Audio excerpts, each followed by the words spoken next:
I'm Blair, and I'm 27. 3 days ago, my own father told me I could only return to work at the company I helped build if I got on my knees and begged forgiveness from my spoiled little sister. I just said okay and handed him my resignation letter. Now the clients are canceling their contracts faster than rats abandoning a sinking ship.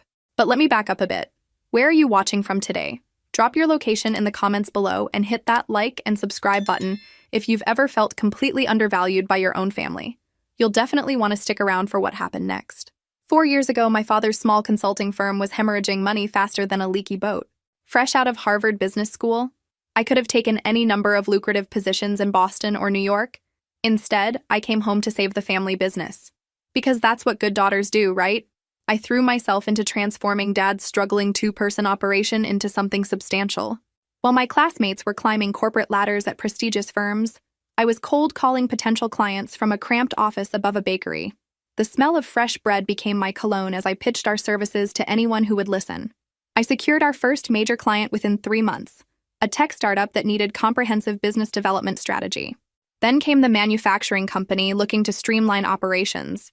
Then the retail chain wanting to expand into e-commerce. One by one, I built relationships that would become the foundation of our growth. The late nights blurred together. I'd arrive at 7 in the morning and leave after midnight, fueled by determination and an unhealthy amount of coffee. I researched potential investors, drafted business plans, and slowly convinced 3 angel investors to take a chance on us. By year 2, we'd moved into a proper office building downtown. Dad started wearing expensive suits and driving a Mercedes. He joined the country club and began referring to himself as an entrepreneur who built his business from the ground up. Funny how he forgot about the Harvard MBA daughter who actually did the building. My younger sister Emma, meanwhile, was still finding herself in college. She'd changed majors 4 times in 3 years, from psychology to art history to communications to whatever caught her fancy that semester. Dad always said she was exploring her options, taking her time to discover her passion. When Emma finally graduated with a degree in something called interdisciplinary studies, Dad announced she would join our company. Not as an intern, mind you, but as a full team member with a corner office and a salary that made my stomach churn. She needs to learn the business, he explained when I questioned the wisdom of this decision. Family should stick together. I should have seen the warning signs then, but I was foolish enough to believe that hard work and results would speak for themselves. Emma's first day at work was like watching a toddler try to perform brain surgery. She arrived at 10:30, 2.5 hours late, carrying a designer coffee cup and looking genuinely surprised that people had been waiting for her. "Sorry," she said, not sounding sorry at all. "Traffic was crazy and I had to stop for my usual latte, you know how it is." Actually, I didn't know how it was, since I'd been arriving at 7:30 every morning for 4 years. But Emma was already settling into her office, admiring the view I'd specifically requested for someone who would appreciate it. Within her first week, Emma had established herself as the unofficial queen of the office. She'd interrupt client meetings to ask if anyone wanted coffee, then disappear for an hour to get it. She'd reassign tasks to other employees without understanding what the tasks actually involved. "Maria," she told our accounting coordinator one Tuesday morning, "I need you to handle the Jenkins report differently. Make it more colorful." Maria, who had been preparing financial analyses for 15 years, stared at Emma with barely concealed horror. "Colorful? You know, jazz it up. Make it fun to read." I watched from my office as Maria's eye twitched slightly. The Jenkins report was a quarterly financial assessment for a law firm, hardly material that called for jazz hands and confetti. But the real problem started when Emma began throwing around the phrase, "my father's company," like a weapon. She'd corner employees in the break room, reminding them who signed their paychecks. She'd override decisions I'd made without consulting anyone, including me. "Emma," I said during her second week, knocking on her office door, "we need to talk about the Morrison project timeline." She looked up from her phone, where she appeared to be scrolling through Instagram. "What about it?" "You told the client we could deliver their marketing strategy in 2 weeks. The timeline I developed with the team was 6 weeks, and that was aggressive." Emma shrugged. "So work faster, problem solved." The casual dismissal of months of careful planning made my jaw clench. It's not that simple. Quality work takes time. If we rush and deliver something subpar, we'll lose the client. "Dad always says the customer is always right," Emma replied, already turning back to her phone.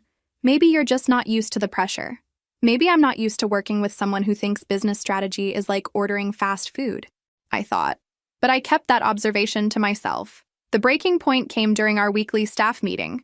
Emma waltzed in 20 minutes late, interrupting my presentation about upcoming client deliverables.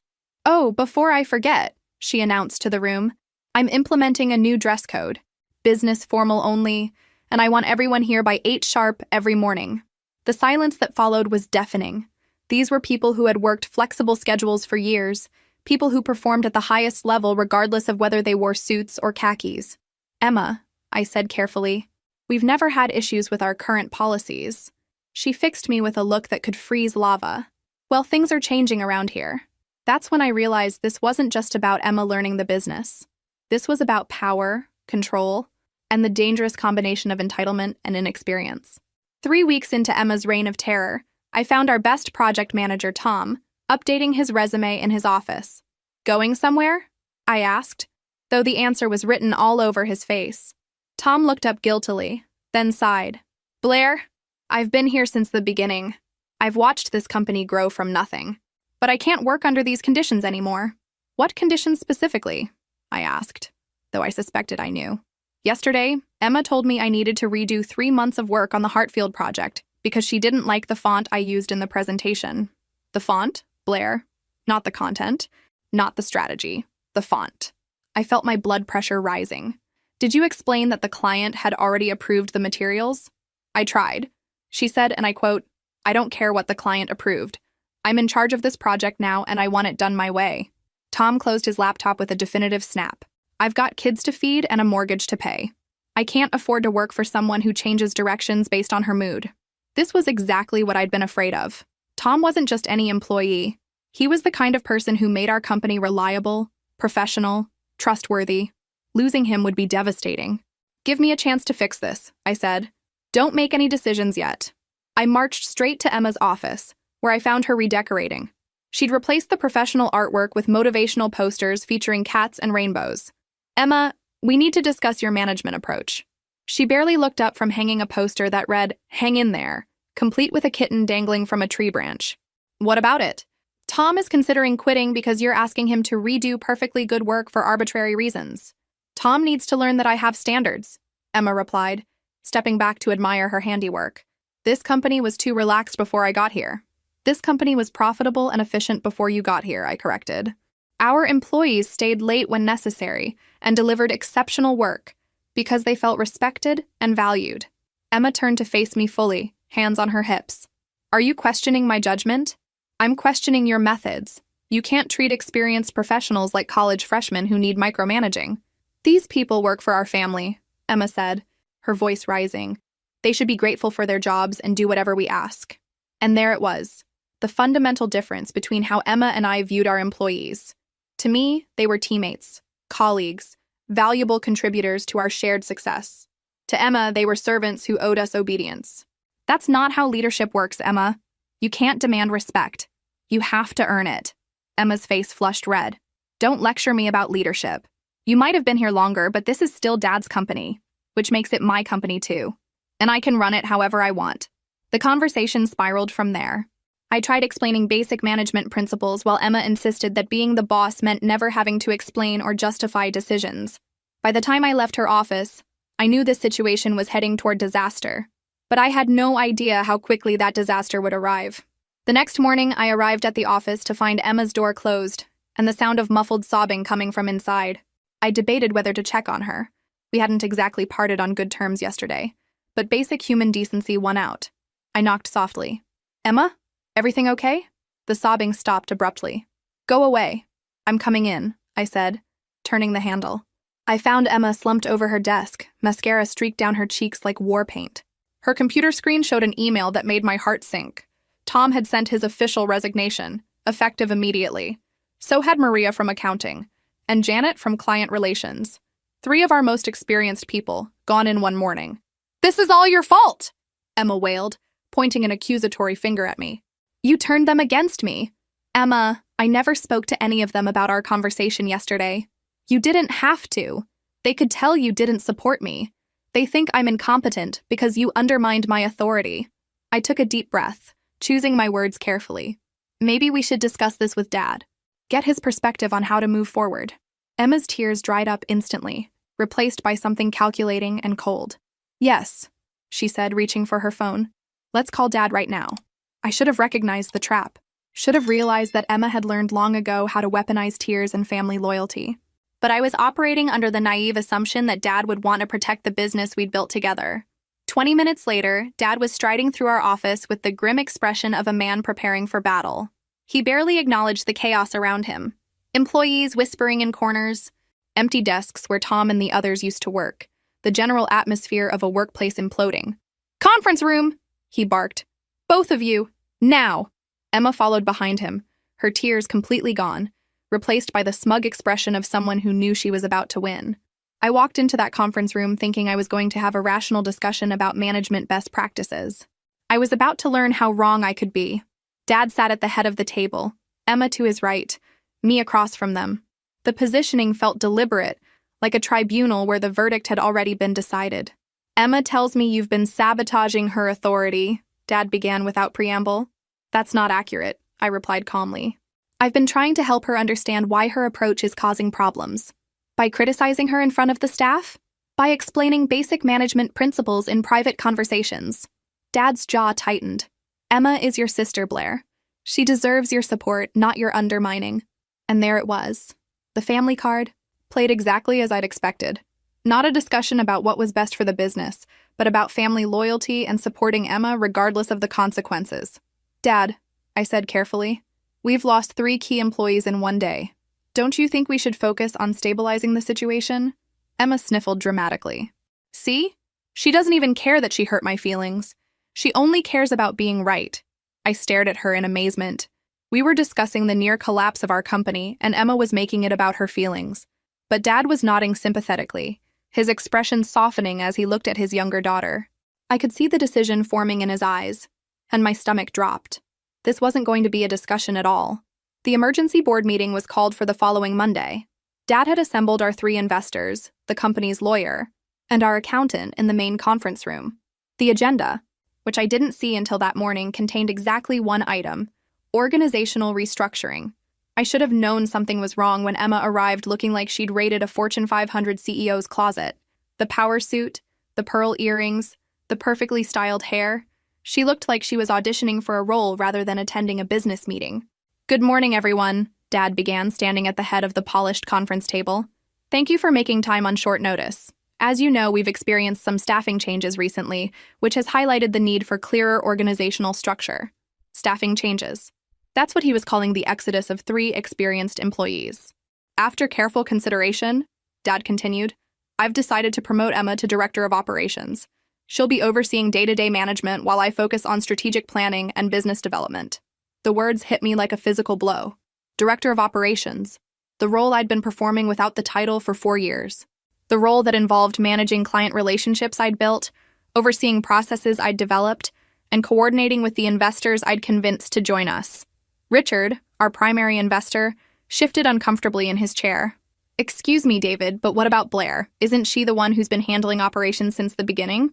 "Blair has done excellent work," Dad replied smoothly, "but it's time for fresh perspective. Emma brings new ideas and energy to the role." Fresh perspective. New ideas. I almost laughed at the absurdity of it. Emma, who had been with the company for 3 weeks and had driven away our best employees, was being positioned as an innovative leader. "With respect," interjected Linda.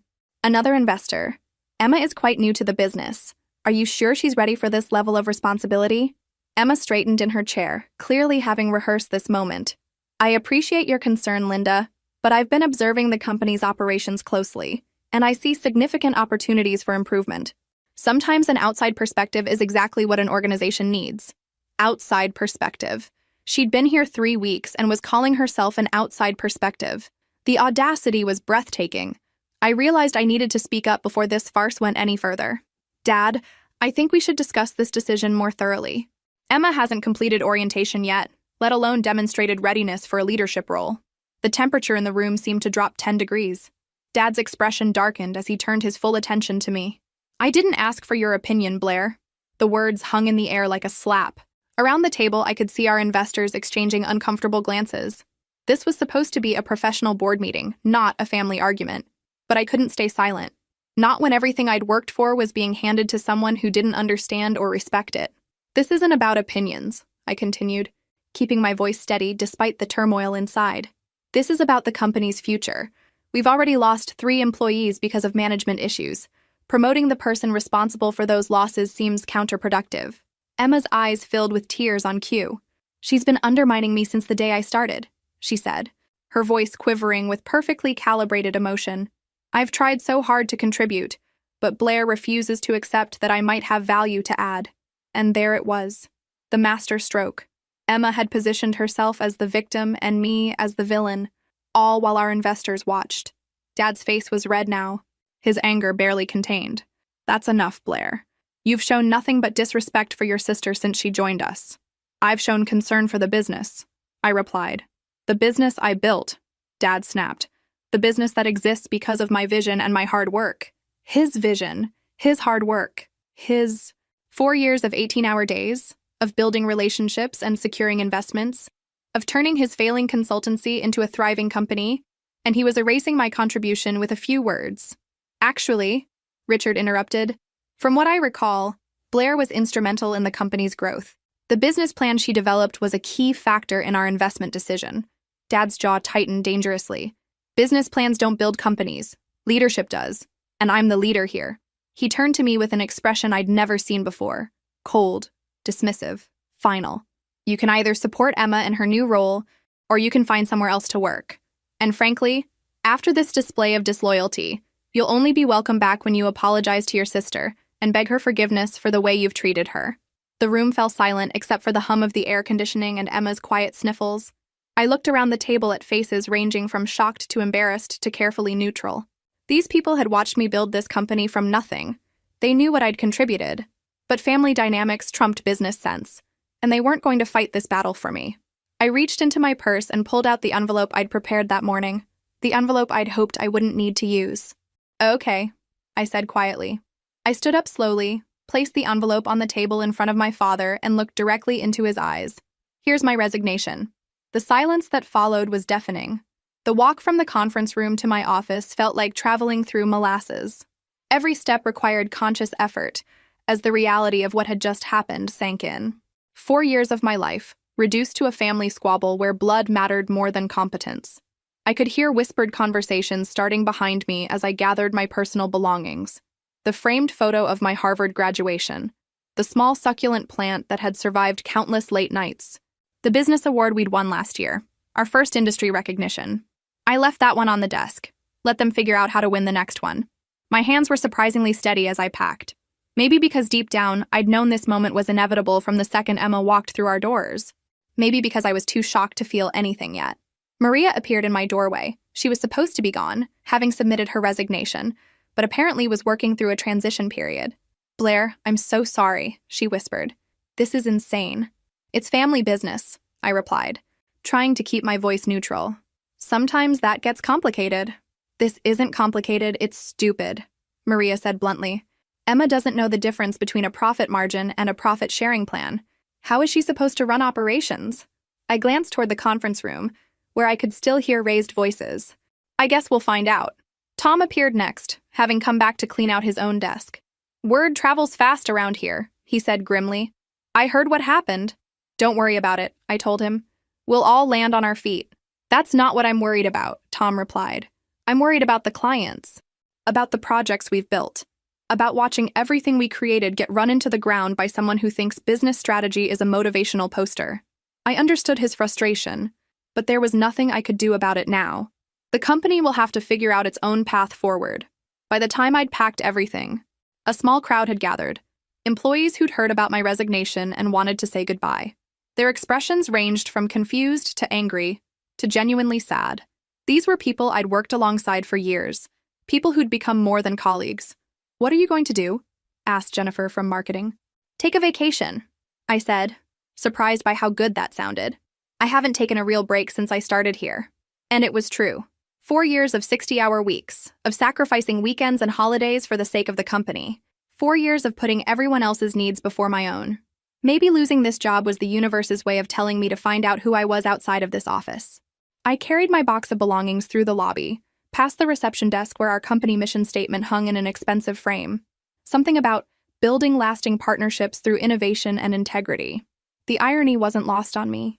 Dad emerged from the conference room as I reached the exit. His face was flushed, his tie slightly crooked, signs that the meeting hadn't gone smoothly after my departure. "Blair," he called out. I turned, hoping for a moment that he might have reconsidered, that family might actually mean working together instead of choosing sides. "I hope you understand this isn't personal," he said stiffly. "It's business." I looked at him. This man who'd raised me, who'd taught me to drive and helped with homework and walked me down the aisle at my cousin's wedding when I was a bridesmaid. This man who was treating me like a disgruntled employee rather than his daughter. "No, Dad," I replied quietly. "This is entirely personal, and that's exactly the problem." I pushed through the glass doors and walked into the parking garage, breathing freely for the first time in months. As I drove away from the building that had been my second home for 4 years, my phone began buzzing with text messages. Employees expressing support, clients asking about the transition, former colleagues who'd heard through the industry grapevine. But the strangest thing was how I felt. Not devastated or panicked or defeated. I felt lighter, like I'd been holding my breath for years and could finally exhale. For the first time since graduating from Harvard, I had no idea what came next. And surprisingly, that felt like freedom. The first thing I did after leaving the office was something I hadn't done in 4 years. I went home and took a nap. Not the exhausted collapse onto the couch kind of nap, but the luxurious, middle of a Tuesday afternoon, nobody can tell me what to do kind of nap. When I woke up, it was evening, and my phone had exploded with messages. "Blair, what happened?" From Jennifer in marketing. "Is it true you quit?" From Tom. "Call me immediately." From my college roommate who'd somehow heard through her network. But the most interesting messages weren't from former colleagues. They were from numbers I didn't recognize, with subject lines like employment opportunity and immediate opening director level. Word travels fast in our industry, apparently faster than I'd imagined. The first call came while I was making myself dinner. Actual dinner, not the granola bar and coffee that had sustained me through most of my working lunches. "Blair Davis? This is Michael Chen from Hartwell Industries. I heard through the grapevine that you might be considering new opportunities." Hartwell Industries was one of our biggest competitors. Michael was their VP of Business Development, someone I'd met at industry conferences and respected professionally. "News travels fast," I said, stirring pasta sauce and trying to keep the amusement out of my voice. "Good people are hard to find," Michael replied, "and good people who understand both strategy and execution are even harder. Would you be interested in discussing a senior director position?" 3 years ago, I would have jumped at such an offer. Today, it felt surreal. "What kind of timeline are you thinking?" "How about lunch tomorrow?" I almost laughed. Yesterday, I was being told to beg forgiveness from my incompetent sister. Today, I was fielding job offers over homemade marinara sauce. "Let me check my very busy schedule of unemployment," I said. "Tomorrow works." The second call came an hour later, then the third. By bedtime, I had lunch meetings scheduled for the rest of the week and a growing realization that my professional reputation extended far beyond the company I'd just left. The most interesting call, though, came from Patricia Williams, CEO of Morrison Financial, one of our current clients. Well, one of Dad's current clients. "Blair, I hope you don't mind me calling directly. Richard gave me your number." Richard, our investor, was apparently playing matchmaker now. "I heard about your departure from Davis Consulting," Patricia continued. "I'll be honest, that makes me nervous about our ongoing project." I chose my words carefully. "I'm sure Emma will be able to continue the work we've started." The pause that followed spoke volumes. "Emma is the young woman who asked if we could make our quarterly reports more fun to read?" "That would be Emma." "Yes." Another pause. "Blair, I'd like to discuss something with you. Morrison Financial is expanding our internal consulting division. We're looking for someone to head up the department, someone with your particular expertise." My particular expertise. It felt good to have someone recognize what that actually was. "I'd be very interested in hearing more," I said. "Excellent. Are you free Friday afternoon?" As I hung up the phone, I realized something that made me smile for the first time in weeks. All these people calling me. They weren't doing it out of charity or family obligation. They were calling because they valued my work, my skills, my judgment. What a novel concept. What do you think will happen next? Drop your predictions in the comments below, and don't forget to hit that like button if you've ever discovered your worth when others couldn't see it. The calls from my family started on day 3 of my impromptu vacation. I was sitting on a beach in Cape Cod, reading an actual book for pleasure while sipping coffee that someone else had made, when my phone rang. Dad's number flashed on the screen. I let it go to voicemail. Then Emma called. Also voicemail. Then Mom called. which surprised me since she rarely got involved in business matters. Her voicemail was brief. Blair, honey, please call home. There's been some confusion at the office. Confusion? That was one way to put it. I deleted all the messages without listening and ordered another coffee. The next morning brought a text from Emma. Blair, please call me. Everything is falling apart. I was mildly curious about what everything falling apart meant, but not curious enough to interrupt my first real vacation in 4 years. I'd discovered that sleeping until 9 a.m. was absolutely delightful, and that reading novels while eating breakfast you didn't have to wolf down in 5 minutes was practically therapeutic. On day 5, Emma called 6 times in 2 hours. On the 6th call, I finally answered. What's so urgent, Emma? Blair, thank God. Look, I know we didn't leave things on the best terms, but I really need your help. The irony was so thick I could have spread it on toast. My help with what exactly? The Morrison Financial Project is completely confused. Patricia Williams keeps asking questions I don't understand. And when I try to explain our strategy, she just looks at me like I'm speaking a foreign language. Maybe because strategic consulting is actually a specialized skill set, I suggested helpfully. Blair, please don't be sarcastic right now. This is serious. Oh, now it was serious. Not when she was treating our employees like servants, not when she was making arbitrary changes to established processes, but now that she was facing consequences. Emma, what exactly do you want from me? I need you to call Patricia and smooth things over. Explain that there's been a transition period, but everything is under control. But everything isn't under control, is it? Silence on the other end. Emma, the Hartwell contract got canceled yesterday, she said in a small voice. And Jenkins and Associates is requesting a full refund of their retainer. I felt a little spike of satisfaction, which probably made me a terrible person, but there it was. What did Dad say about that? He's not happy. He says it's my responsibility to fix this since I'm the director of operations now. So Dad was throwing Emma under the bus, just like he'd thrown me. Family loyalty only extended so far, apparently. I'm sorry this is difficult for you, Emma, but these are natural consequences of the choices that were made. Blair, please, I know I messed up. I know I came in too strong and didn't listen to experienced people. But I can learn. I can do better. For the first time since this whole mess started, Emma sounded genuinely humble. Not manipulative or calculating, just scared and overwhelmed. I believe you can learn, I said honestly. But I'm not coming back to clean up this situation. What am I supposed to do? The desperation in her voice was real. I thought for a moment. Despite everything, Emma was still my sister. I didn't have to save her, but I didn't have to watch her drown either. There's a book called How to Win Friends and Influence People by Dale Carnegie. Read it. Actually read it. Don't just skim it. Then apologize to every employee who's still there, acknowledge your mistakes, and ask them to help you learn the business properly. That's it? Read a book? That's the beginning. The rest is up to you. I hung up before she could argue or plead or try to manipulate me into changing my mind. By the end of my first week of freedom, I'd had lunch meetings with 4 different companies and one very intriguing conversation with Patricia Williams about heading up Morrison Financial's new consulting division. The offer was everything I could have hoped for. Significant salary increase, equity stake, complete autonomy over department development, and a budget that would let me build something from the ground up the right way. We've watched your work for the past 3 years, Patricia explained over lunch at an expensive downtown restaurant. The strategies you developed for our market expansion were brilliant. We'd like to bring that kind of thinking in-house. What's the timeline you're envisioning? I'd like you to start in 2 weeks if possible. We have several projects that would benefit from your immediate attention.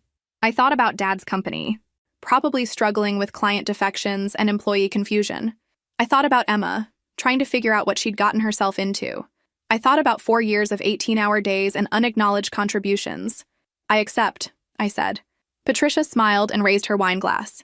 To new beginnings. Indeed. The news of my new position spread through our industry faster than gossip at a high school reunion. By Monday morning, my phone was buzzing with congratulations from former colleagues, clients, and competitors who'd heard about Morrison Financial's coup. It also brought another round of increasingly desperate calls from home. This time it was Dad himself. Blair, we need to talk. Hello to you too, Dad. How are you enjoying the Director of Operations experiment? A long pause. There have been some challenges. Challenges like losing major clients. Blair, I know you're angry, but we're family. Surely we can work something out. The audacity was breathtaking. 2 weeks ago, I was disloyal and undermining. Today, we were family who should work something out. What kind of working out did you have in mind? I asked. genuinely curious about his angle. Perhaps you could come in as a consultant, help Emma get up to speed. We could discuss a very competitive rate. A consultant. He wanted to hire me as an outside contractor to fix the mess his favoritism had created. The same work I'd been doing as an employee, but now he'd pay premium rates for it. Dad, I appreciate the offer, but I've accepted a position with Morrison Financial. Another pause, longer this time. Morrison Financial? But they're one of our clients. They were one of your clients. I start as their VP of Strategic Development on Monday. I could practically hear the gears turning in his head as he processed what this meant. Morrison Financial wouldn't need Davis Consulting anymore. They'd have their strategic development in-house now. Blair, I think we should discuss this face-to-face. This affects the whole family. You're absolutely right, I agreed. It does affect the whole family. It affects Emma's learning curve, your company's client base, and your reputation in the industry. All consequences of decisions you made. I was trying to give Emma an opportunity to grow. You were trying to make me subordinate to her without regard for competence, experience, or the good of the company. Those are very different things. For once, Dad had no immediate response. I wish you the best, Dad, and I hope Emma takes my advice about that book. She's smart enough to figure this out if she approaches it the right way. I hung up feeling lighter than I had in years. My first day at Morrison Financial was everything starting a new job should be. Exciting, challenging, and filled with people who actually wanted me there. Patricia introduced me to my team. 3 sharp analysts, a project coordinator, and a research specialist. My office overlooked the harbor, came with a budget for department expansion, and best of all, nobody questioned my decisions because of my last name.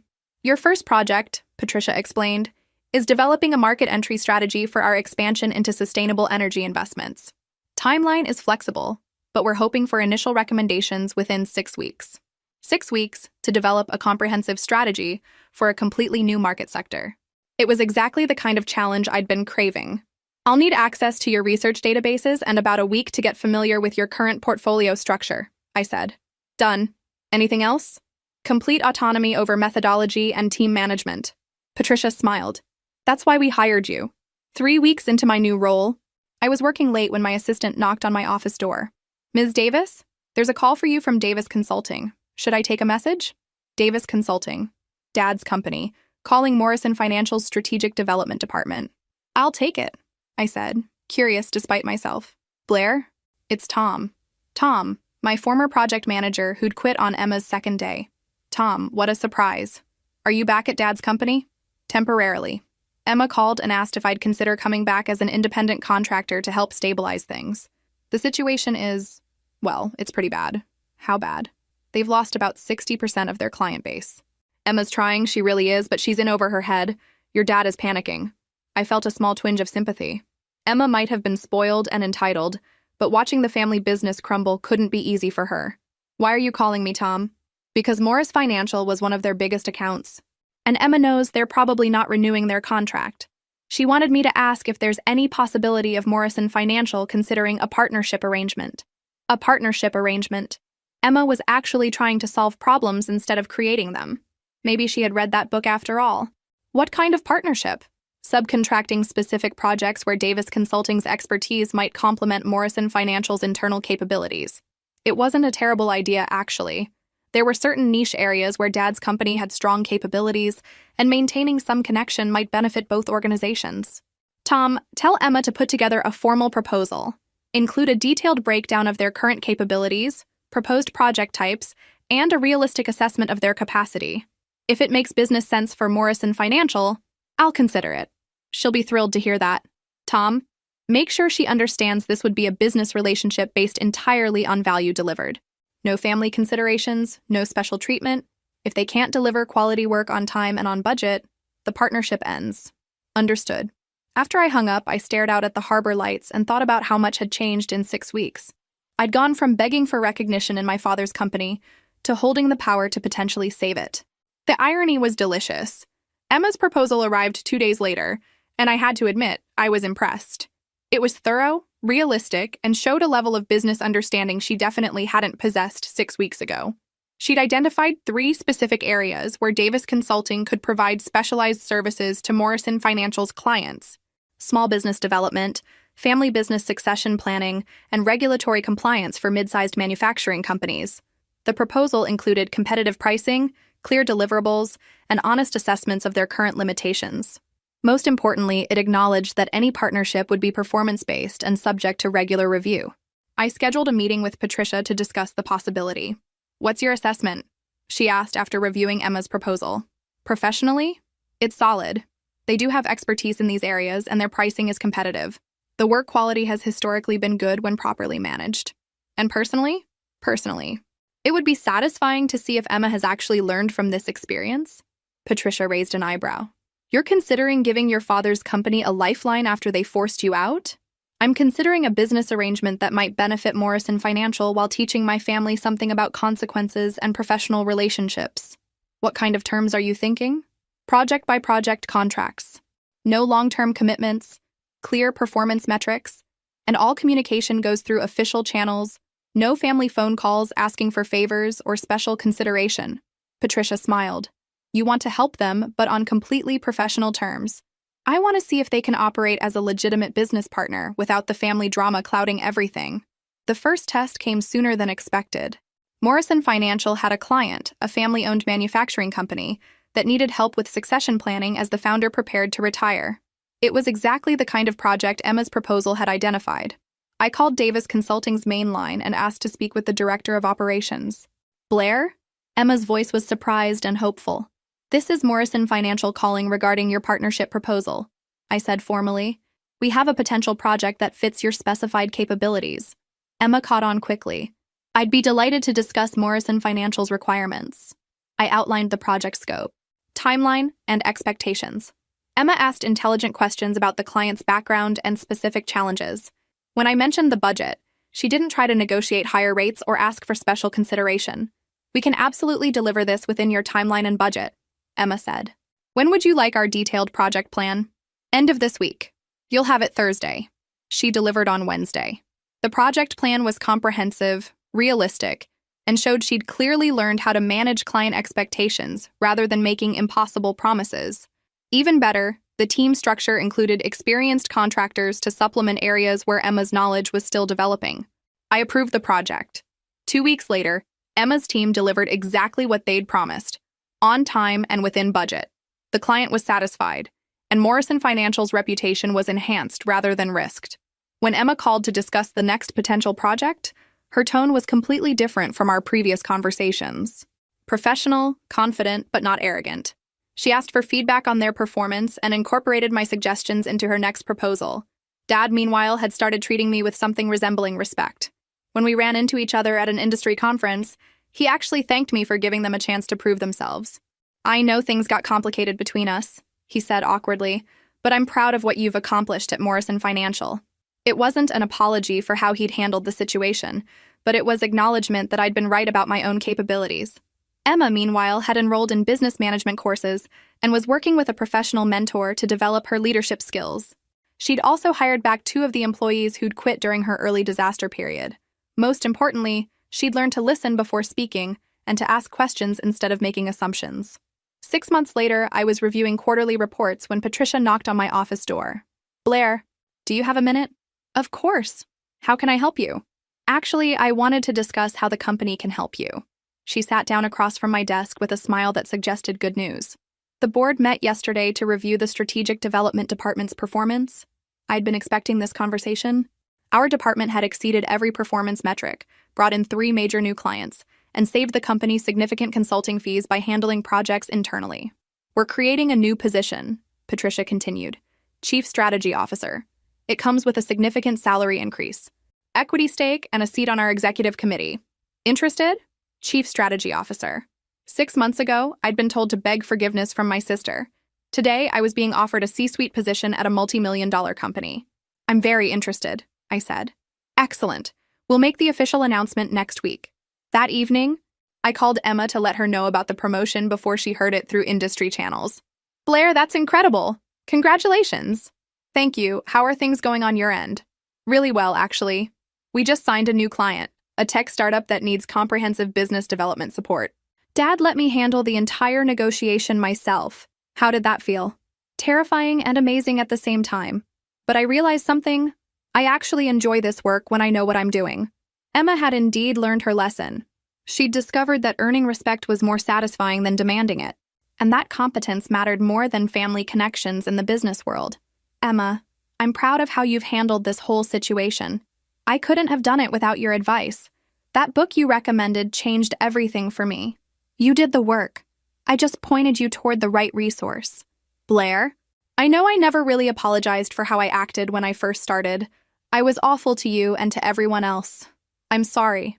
It was the first genuine apology I'd received from any family member about the whole mess. Apology accepted. We all make mistakes. What matters is learning from them. A month later, Davis Consulting had grown their client base back to near pre-crisis levels. Emma had proven herself competent enough that Dad had started including her in strategic planning decisions instead of just giving her orders. More importantly, he'd learned to recognize her strengths and give her projects that matched her capabilities. Morrison Financial, meanwhile, continued offering partnership opportunities to Davis Consulting when projects fit their expertise. It was a mutually beneficial arrangement that proved family businesses could work together professionally when everyone understood their roles. Dad still struggled sometimes with treating Emma as an employee rather than his favorite daughter, but Emma had learned to maintain professional boundaries. When he occasionally tried to give her special treatment, she would politely decline and request the same standards that applied to everyone else. The most satisfying moment came when Dad invited me to lunch, not to discuss business, but just to talk. For the first time in years, he asked about my life outside of work, my plans for the future, my thoughts on industry trends. I realize I never really thanked you for what you did for the company, he said as we finished our meal. I took your contributions for granted, and that wasn't fair. It wasn't a complete acknowledgement of how badly he'd handled the situation, but it was a start. I appreciate that, Dad. Emma told me she's thinking about getting her MBA, following in your footsteps. I smiled. That's a good idea. She's got the right foundation now. As I walked back to my office, my corner office with the harbor view and the team that respected my judgment, I thought about how dramatically everything had changed. I'd lost a job where my family took me for granted and gained a career where my contributions were valued. Emma had lost her sense of entitlement and gained actual competence. Dad had lost his illusion that family loyalty mattered more than performance and gained 2 daughters who were succeeding in their chosen fields. Sometimes the best thing you can do for people you love is refuse to enable their worst behavior. Sometimes walking away is the only way to show them what they're actually losing. And sometimes, just sometimes, everyone learns something valuable in the process. If this story resonated with you, make sure to like and subscribe for more stories about finding your worth and standing up for yourself. Sometimes the best revenge is simply living well and succeeding on your own terms.